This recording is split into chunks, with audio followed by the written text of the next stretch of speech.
Hello guys, and welcome back to another cold episode. I'm gonna do like a decade style opening right here. 12-0 with Swordsoul. Is it the best? And then you'd cut into the thing. Anyway, we're back with some more Yu-Gi-Oh! Master Duel, and as you can tell by the title and the thumbnail, we are playing Swordsoul. Swordsoul is a deck that is incredible, probably one of the best decks of the current format, and this is the list that I ended up playing, and I ended up going 12-0 to get 2 Diamond, so it wasn't in Diamond, but it was still pretty impressive, and I really enjoyed the duels. They were pretty fun towards the end. But yeah, let me just go over the card by card. I'll show you the win rate, and then we'll hop into some replays. Sound good? Sounds great. So first and foremost, we are playing Swordsoul Tenyi. So of course we are playing the Tenyis: triple Adhara, triple Ashana, double Vishada, and then we're also playing Heavenly Dragon Circle, which is technically not a Tenyi card, but it technically is. So there's that. The reason for this is pretty simple. Adhara is just like one of the better cards because it is a level 1 tuner, which pairs very, very well with specifically the Vishada and the Ashana. So you can get access to a level 8 pretty easily. Being able to go like Ashana, send itself to the graveyard, special summon a Vishada, special summon an Adhara, special summon a Vishada, and then go into a Baxia on the opponent's or during your turn. Going second is like really strong because then you get a spin 2 before even committing to really anything, and it really forces out a lot of interaction. So yeah, just Tenyis are absolutely crazy here. We're also playing the 1 Shithana on top of that because having a level 4 is very nice from time to time, and it also gives us access to a lot of other just various different plays by being able to like pop our monk and then or like pop something or like protect our monk and then like pop something and stuff like that. But it's mostly useful for its stat line more so than anything. Yeah, pretty simple there. Next up, we have ourselves the Swordsouls. We have triple Moye, double Taya, and double Longwon, as well as the pseudo pseudo Swordsoul in the Ecclesia as well. We're playing 2 of those. Yeah, pretty standard for that list there. And then we have the triple emergence, 1 Sacred Summit to add a little bit more disruption or a little bit more follow-up for us in the form of like bringing back like a Taya that we dump off of a Longwon to get another level 8 or what have you. And then of course the 1 Blackout. Pretty standard there as well. As for the rest of the cards, triple Maxi, triple Ash Blossom, these are just like half 2s. They just kind of auto win you games sometimes, especially if you're able to like stop Maxi in particular with either Ash or Called By. And then of course if Maxi resolves, you just kind of win games. Pretty simple. I have 1 Nibiru. Nibiru is just very nice. I think a lot of people are underestimating how good Nibiru is because people are playing a lot more like Runic, which people, you know, other such people will say, oh, Nibiru doesn't hit like anything because Runic exists. And it's like, no, Runic is one of the many decks. This hits just about everything. It hits Swordsoul, it hits Adamantipator, it hits Windup, it hits anything that would want to combo Live Twin, etc., etc. Yes, there are a lot of control decks that it doesn't, which is why this is at 1, but it's still very strong, so I still play it. Also, if we go like Maxi and my opponent wants to FTK me or OTK me or something like that, Nibiru really helps. We also have 1 Protoss. Just a good card. It's a floodgate on legs that is also protection, and it's just really, really stupid and strong, and it just auto wins you games sometimes. 1 Harpy's Feather Duster because it's a fair and balanced Yu-Gi-Oh card. Double Pot of Desires. Desires is really, really strong. It just says Pot of Greed. It's just Pot of Greed in this deck. Yes, technically you could banish like a Protoss or something like that, but in all honesty, with so many different options you have available to you, banishing like 1 of anything or all 3 of anything is really unlikely. I think it happened once where I banished all 3 emergence, but I already had the cards in hand, so it didn't matter.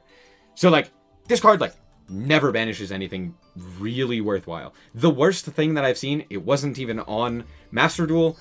Someone banished 2 Taya, triple Adhara, and couldn't play the game. That is, like, a worst-case scenario. And even that, you could still play the game, because you could go, like, Moye, you can go for the Longwon, you could still kind of do things, but, yeah. Pot of Desires is just +2. We have the 2 Called By, pretty simple, 2 Imperm. That's it for the deck. Nice 40 cards. Why are we not playing something like Cross-Out Designator? Honestly, we don't need it. Most of the time, we just don't need it. It's not really worth it to have an additional brick. If Swordsoul was more common, it would be more worthwhile to do it, because people would be playing more like Nibiru's and such, but because of that, we're just going to keep it at 40. Moving on, we have ourselves the extra deck. We have one Yazi. Yazi is just very strong. It's a little bit difficult to make, which is why we're only playing the one of, but if you're able to actually get it, it's very good. It can't be targeted. You pop a card, you summon another monster, really strong. Boxia, playing 2 of it, because guess what? If you make 2 of them on the same turn, you can spin away a bunch of cards. Absolutely insane card. Yeah, playing 2 of this. Draco Berserker, this one's okay. I go for it occasionally, but most of the time we don't. Basically, if I have access to a Chi and another 8, this is just the only 8 that's really worthwhile going into, especially under a worm lock. There are a few others, but most of the time you just make this. We have the one, oh, sorry. We have the 2 Chi. Chi is just really good. Having a second one is nice. You don't need 3.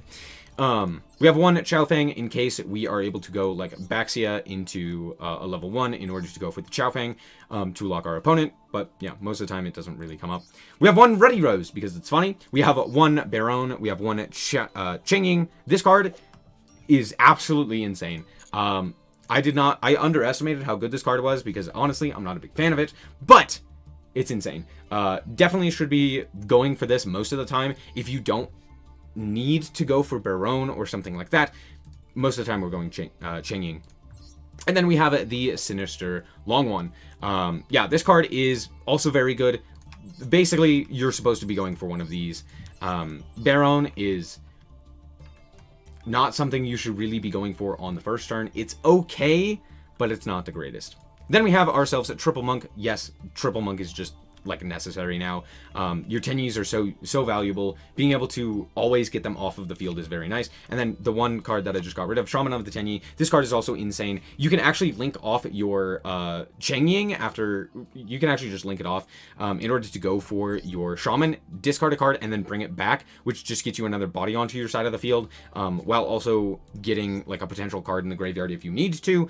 And this card, since it is an activated effect to decrease the attack of your opponent as well as gain the attack, yeah, you could just make him really big. So there's that. Anyway, let's hop into the duels and show you how this deck performs. All right, so I started the day not doing too hot, but eventually I got it together and we got 1, 2, 3, 4, 5, 6, 7, 8, 9, 10, 11, and 12 in a row. Yeah, pretty nice there. So let's hop into the replays, show you how this deck actually performs. I just said that. Anyway. Alright, so here we are going second, and one thing that makes Swordsoul so powerful is the ability to go second. Now this isn't the greatest of hands, but you'll see that I actually am able to play through quite a bit of interaction, and more specifically, why you shouldn't go for Baron. So we are playing the mirror match. My opponent is going to go for the Taya, they are going to go for Chixiao here, and then they're going to activate Chixiao in chain, and then go for the Taya. They're actually going to dump Shithana, which is kind of odd, but okay, I guess. I feel like the Ashana would have been a lot better because we could have gone and summoned the Adhara, linked off into something like a another monk, then go for the, or like add back the Vishada, but okay, we're just gonna let them go. They're playing Golden Swordsoul, which is funny, and then out comes Baron. Yeah, pretty standard for them. A lot of players go for this. I think it's a mistake most of the time. The only reason to go for Baron is if you are under 5 summons, like you can go like Longwan, Moye, like Moye normal summon, get the token, then go Longwan, pitch something, get both of them, link off into Baron, and then like that way you're protected from Nib. That's like the only case that I really like that. Other than that, most of the times you're just gonna want to go Chengying or Qixing Longwan. But turns out they had the Protoss anyway, so they're going to call it Dark, which makes things a little bit more problematic because I can't go for my own Protoss. That's basically it. Other than that, it's not really that big of a deal. We're going to go and start off with the Moye here, and I know that they are going to fire off their Chixiao here, so yeah, that's exactly what I wanted, and we're going to tribute off our Heavenly Dragon Circle in order to get another monster for our long one. I actually get the Shithana here because we are going to grab the token, guaranteed. So yeah, now we can actually go for the Shithana. So we're going to activate the Shithana, and then I'm going to activate the long one because I just need to threaten out the Baron before I go and commit to a level 4. Or sorry, a level 8. Now, we can't go into Berserker because of the Protoss, but that's fine. They're going to negate the long one. I kind of expected that, but we are now going to be able to go for the Yugioh. Yugioh's effect is going to search out the Sacred Summit, and we're going to use the Sacred Summit to bring back the Chthana. Chthana is then going to link off into Monk. Monk is then, we're going to search out first into the Ashana. We're then going to banish the Ashana in order to grab ourselves the Adhara, and then we're going to link both of those off into a Shaman, and then we're going to go Shaman here in order to discard a card to grab back the Monk, so that we can then have a normal monster on our field for the Adhara. Hopefully this is making sense. Anyway, Adhara is going to then add back our Ashana here, and we're going to go to battle. So this doesn't actually clear the field entirely, but it does give us kind of the best fighting chance that we can with the Ashana still in hand. They did kind of use their negates well, not perfectly, but well. So yeah, we're gonna go to battle. We're gonna walk into the Monk, and then we're going to, we're gonna walk into the Monk with the Monk to pop the Baron, and then we're gonna walk into the Monk with our Shaman to actually deal with it, and then we're going to crash the other two in order with the Yugioh. Now, realistically, I probably should have just crashed the Monk so that we could have actually special summoned the Chthana. There's a little mistake from me, but it could cost me dearly given the fact that like they still have Protoss, and they could do quite a bit here. So yeah, realistically, I should have crashed the Monks. It would have allowed me to go for my own Chthana to destroy the Yugioh, which would have then also brought back the Monk. So yeah, big mistake for me, but all things considered, it's fine. They're gonna call Fire here, which is hilarious, but okay. And then Albaz, okay. I understand now why they did that, but they didn't really need to, because it's not like I would have been able to special summon back with the Chthana or Monk if they had called Earth. So Earth definitely was the call there, but they called Fire because, of course, they did. Anyway, out comes the Ashana. We're going to go for Ashana into Monk. Then we get to, now that we have a normal monster, we get to go and activate our Quick Play, and then grab the Adhara, then grab the Ashana in order to go for our Vishana. Now, I actually do this wrong again. I should have activated the Adhara there first, so that we could save the normal summon, which actually does cost me a little bit, but not too much there. I'm actually going to grab the long one, forgetting that I'm fire locked, which is hilarious, but now we get to get rid of their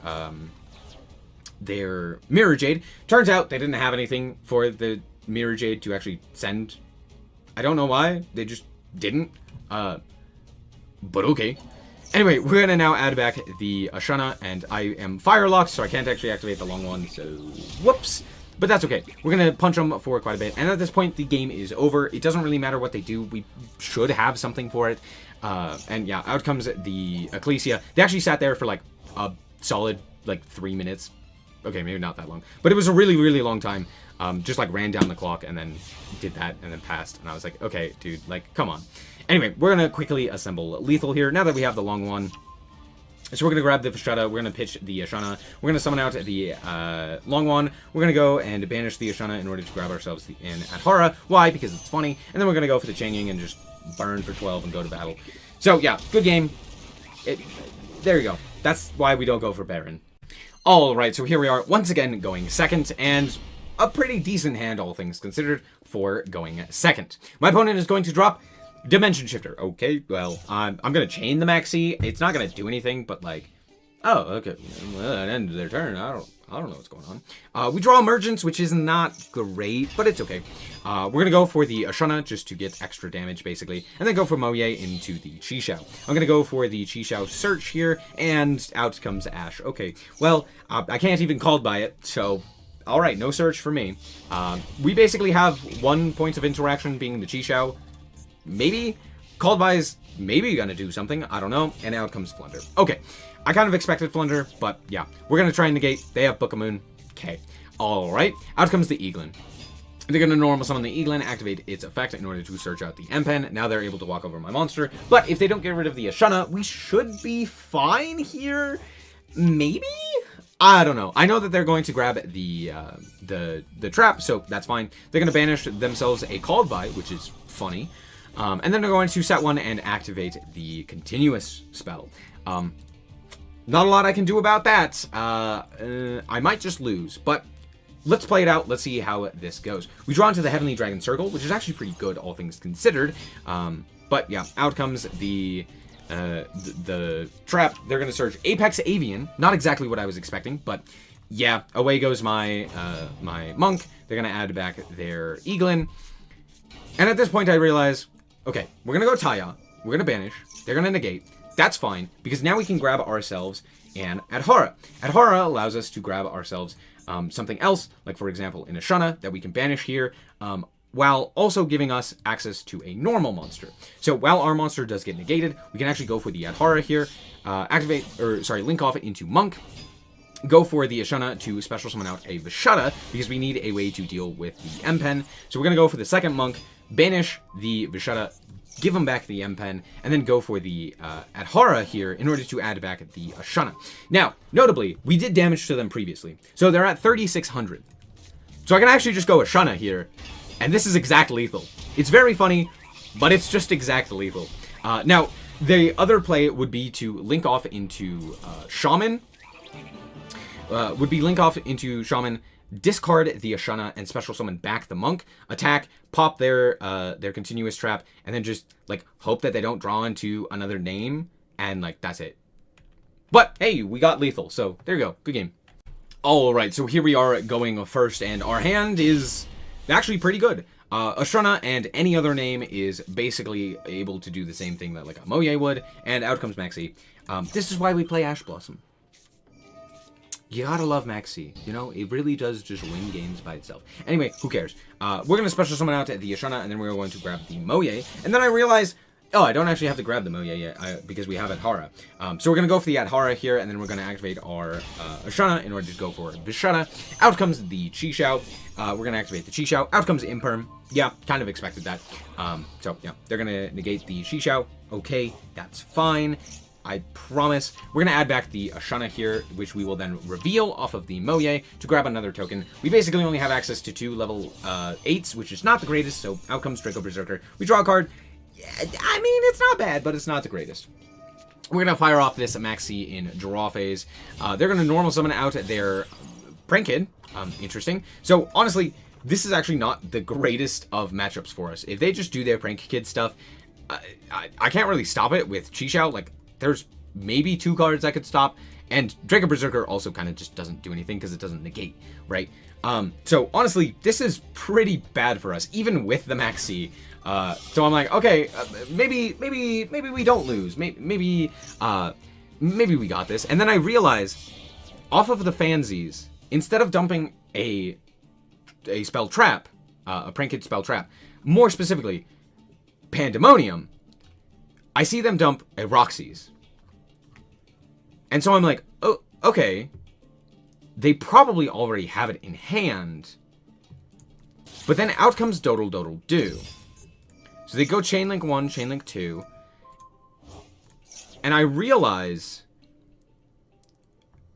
if they're wanting to add a card, because they'd already gone Bower Bark, right? Bower Bark is by far the better Link 2, if you already have the spell trap, right?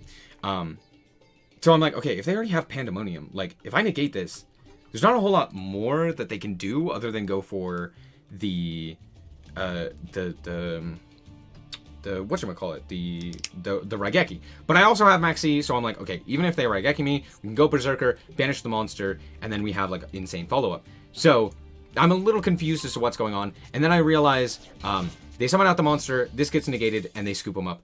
Let me show you their deck. Adamancipator, Prank Kids, ladies and gentlemen. They're not even playing Battle Butler. I don't know why, but they're not. So, there's that. Alright, and here we are going first once again.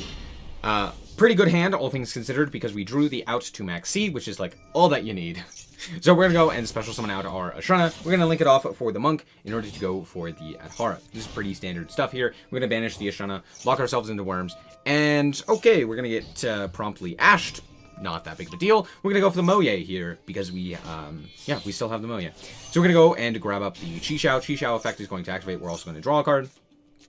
Drawing into Heavenly Dragon Circle is pretty nice, because now we can tribute off this monster in order to grab ourselves the long one. So that's really good for us. We're also going to then banish in order to add to our hand the Ashana, so that we have a target for the long one. So we're going to go long one here, and then we are going to link off into the Changying. The reason we go Changying here is because it's funny. And then we get to go for Protoss after burning for 12. We're going to go Protoss, banish for the Protoss, go Call Dark, and pass. So honestly, pretty decent, especially with the Ash in hand and the Sacred Summit as follow-up. I'm feeling pretty good. Out comes Ashana. Okay, it's the mirror match. Yeah, all of this is fine with me. Out comes the Monk. They're going to then special summon the Ecclesia. Go for the Ecclesia. I will promptly Ash that. No, no, no. None of that. And out comes the Emergence. Emergence is going to then grab the Moye. Moye effect to activate. And yeah, that's not going to happen. So we're going to banish. We are going to negate. And then we are also going to activate our Changying. I'm also going to chain just, I don't know.